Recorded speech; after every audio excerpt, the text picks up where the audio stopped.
Hey guys, Barry at CTech-review. We got Josh W here. He's been the guy behind the scenes helping us at CTech-review, doing a lot of Ford videos for you guys for a while. I thought this would be a great opportunity, number one, to introduce you guys to Josh. Great guy, small town dealer who's gonna take care of you guys, but also to tell you about a scenario of why he went from an F-150 to a Mach E. Very unique scenario, but I think it's applicable to a lot of people. Let's get into this.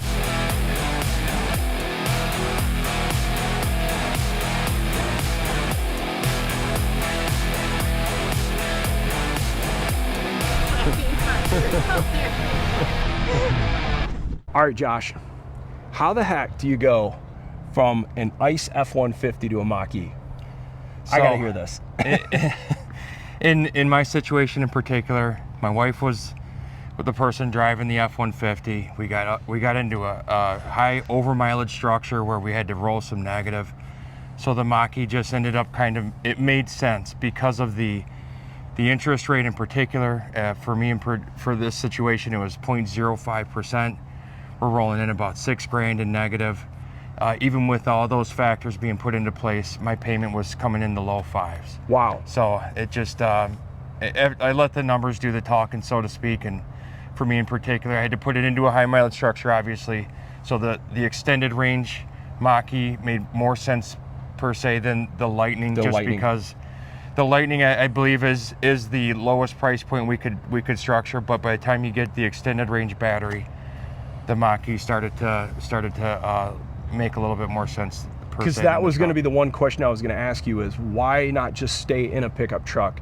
But when you start comparing apples to apples, the range you need, right, where it's not a huge inconvenience, you really need the extended range Mach E, and then it makes more sense financially too, would you say? Yes. Okay. Yep. So this is a unique scenario where, how many people do you talk to where they're like, dude, I'm upside down, like you said, $3,000, $4,000, $6,000 in equity of a lease of over mileage or something. And if you would have jumped back into an F-150 and you add that in, probably $800, $900 a month. Oh yeah, easy. It's crazy. Easy. I mean, it's the world we live right now. Everything's expensive. So I find this interesting because on CTech-review, we do a lot of trucks. And to hear someone going from a truck to a Mach E like this one right here, it's a different game. But I think this tells a story of where the market's at right now. I think people are looking for transportation, and really they're just looking for the best situation of money in their pocket. Would you agree? Or right. Oh yeah. I mean, as a whole, I mean, I think the market in general is very price driven. It's right.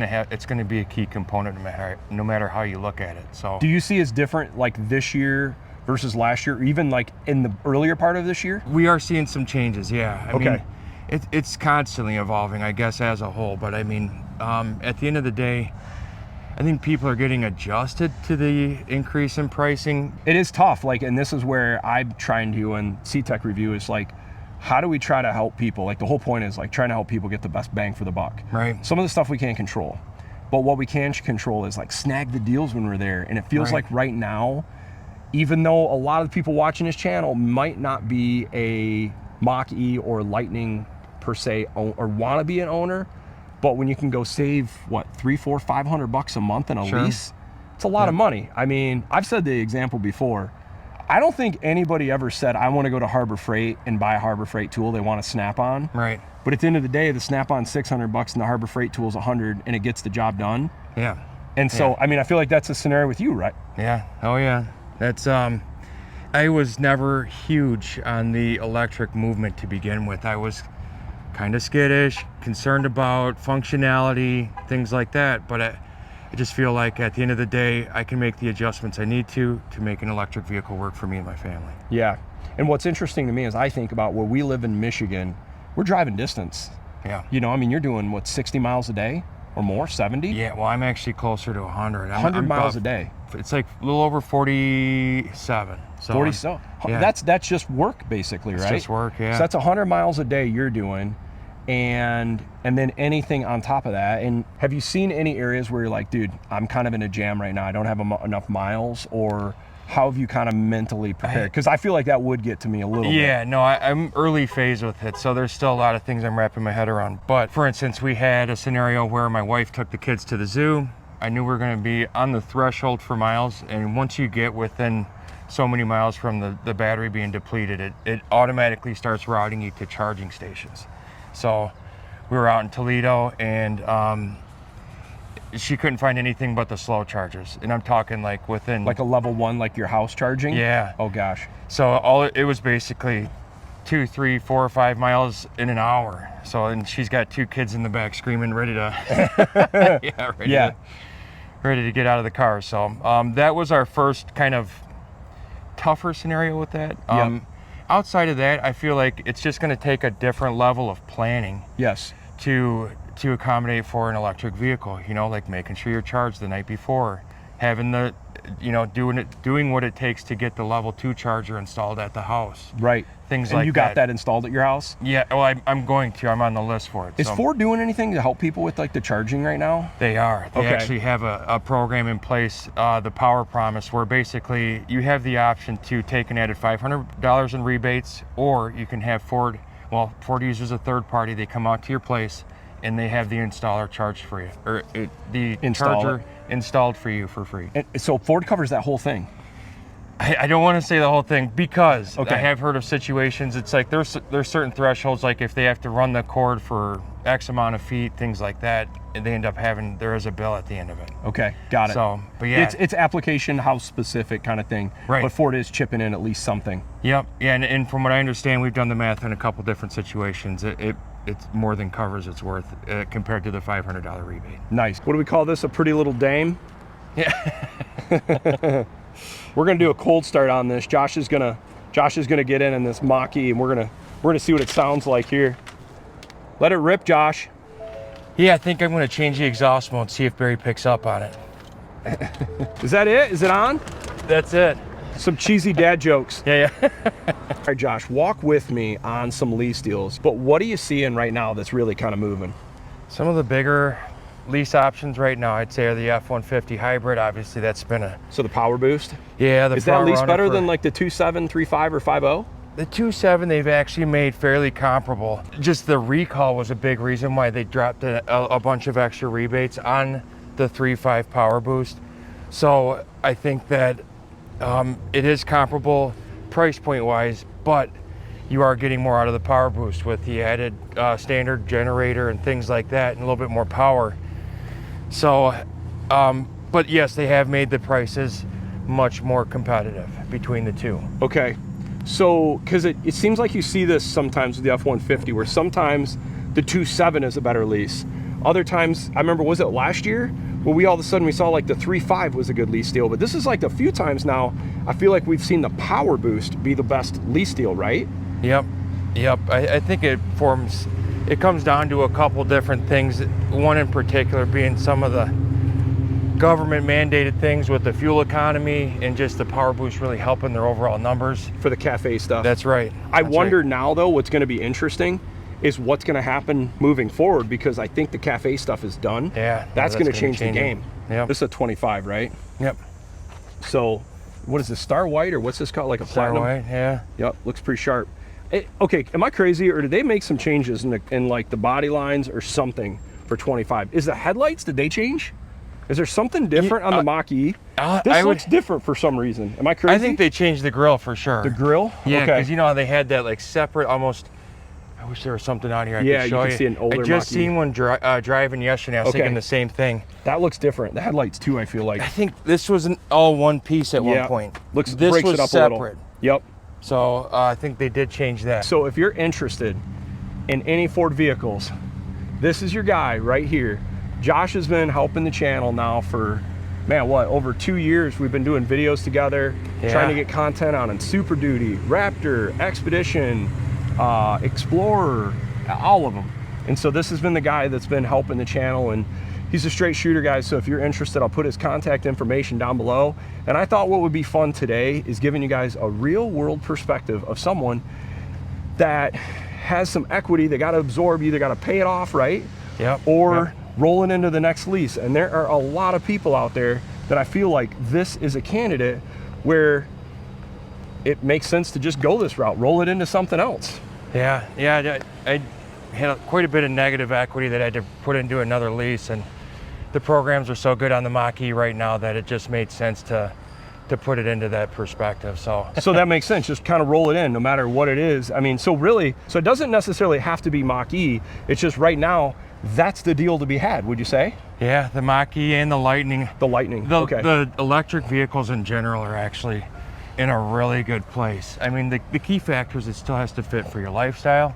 Right. But price point wise, they are leading the board right now. Okay, so lease turn-in. This is yours. You're done. Loved it. It was a good truck, by the way, right? Which motor do you have? The 3.5? The 3.5, yeah. No issues? No issues. Okay. And I'm just curious, if you were going to get an F-150 by lease, what would be your preferred motor for your use? Oh, I mean, the power boost would be the ideal setup. Yeah, it's just because the generator at the house and everything. Yeah. That's 2.4 cool. kilowatts, a nice touch sweet. for sure. Okay, so if you wanted to have stayed in this and rolled over your mileage equity into that, rough numbers, and everybody is unique because you're in lease loyalty, which helps you, right? You get a better deal once you're in the Ford leasing game. I'm in lease loyalty. I have a private offer from Ford for being a returning customer. Okay. Another impact actually is, and part of the reason why I went with the Mach E is they have an added rebate. It's an early bird program that, depending on what vehicle you're coming out of, is a stackable rebate on top of your private offer. Interesting. I wasn't aware of that. So you can stack it, extra offers. Okay, so just rough numbers because it's so, I feel like, specific to the person, what they're coming out of.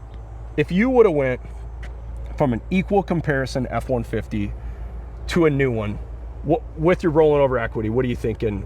Just roundabouts would have been for easily $800-900. $800 to $900 a month for a lease payment. Dang, serious dinero. Okay, versus if you went with something like this, you said 500-ish range. Yeah. Okay, and that includes the rollover. Yeah, includes the rollover, and I jumped my mileage up to 20,000 a year. 20,000. That's a big mileage lease. Wow. Yeah. Okay. Okay, and if we added the third option here, the Lightning, what is the best leasing Lightning right now? It's not the Pro model, is it? Is it the Flash? It's the XLT model. The Flash, I believe, is where the extended range comes into place. Okay. So the XLT model. This is an XLT I'm seeing. Yep. Okay. So that's going to be our best leasing option. On the Lightning in particular. Okay. Okay. When this thing first came out, I was all about it. 30,000 bucks, crew cab, aluminum truck, 4-wheel drive, even the Pro model. Dude, for the money, I think it's a home run. It's hard to beat. It's hard to beat. And so it'll be interesting. Like I said, I know a lot of people get super upset when you talk about the EV thing on my channel. Get it, guys. I'm just trying to provide you some different options, but I will tell you right now, EV sales are actually up quite a bit this year, I'm noticing. And it's not just with Ford. I saw it with General Motors. The numbers are increasing on the EVs for sure. I feel like that's a culmination of things as well. I feel like it's a much more natural progression now compared to where it was being forced. It was forced before. Yeah. Now it's people are seeing a deal. Sure. And it's like, I've said all along, people will adapt to EV when it makes sense. Right. You can't, if you force it down their throat, you're gonna have the early adopters. They're like, oh my gosh, so cool, blah, blah, blah. But once it's cheap, dude, let's go. I mean, you're a perfect example right there. My whole goal was just to try to provide you a real life scenario from Josh, behind the scenes helping us on this channel of, he just went from an F-150 to a Mach E. I'm excited to see if you get in any scenarios where I'm picking you up on the side of the road with a generator. I'm just kidding. But in reality though, it's interesting to see someone going from an F-150 gas to an electric Mach E, and it's a nice vehicle. And I get why you did it, man. Save you $4,000 or $5,000 a year easily. So, yep, the learning curve of the electric vehicle side of things, and see the true functionality of it, and learn how I can maybe help some customers down the road. For sure. How's the performance? Oh, it's unbelievable. Thing's a ripper, huh? Yeah, I mean, 0 to 60, and it's like under 4. I don't know the exact numbers. Oh yeah, but it's 0 to 60 like really fast. Yeah. And then and then the other thing, the one thing I've wondered is, because I've not owned an EV, is just the driving experience going down the road. It's probably pretty quiet, right? Like just kind of peaceful. It's super quiet, super peaceful. Not going through the traditional gear shifting throughout the transmission, things like that, because it's a continuous velocity setup. It's a nice riding vehicle for sure. Sure. Last thing I want to ask you, anything you'd want to let people know on the channel, whether it's Super Duty back here, F-150 deals, like any just additional thoughts on helping people or things to think of coming into like the next 12 months? We've seen such a wild last 3-4 years, supply chains, COVID, no inventory, tons of inventory, prices went through the roof, and now it feels like things are changing again. One of the questions I was going to ask you was, have you guys seen any price increases or anything that has kind of caught you off guard, where you're like, something went down, you're like, whoa, wasn't expecting that, or something went up and you're like, whoa, haven't expected that? So far, it's been pretty business as usual. We've had a lot of different topics where people were concerned about potential changes coming down the pipeline. As it sits right now, we actually still have some pretty rocking deals. The Escapes are in a good place. Escape, okay. F-150s are in a good place. They got these electric vehicles that have, I mean, the Mach E I'm picking up is going to have over 12 grand in rebates. That's pretty good. So, yeah.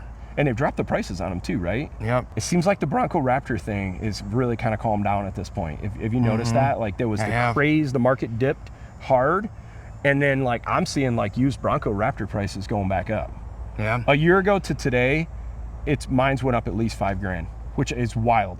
I think it's because when they took away the incredible pricing, we're starting to see that slow fluctuation in inventory because not everybody's buying them again. Yep.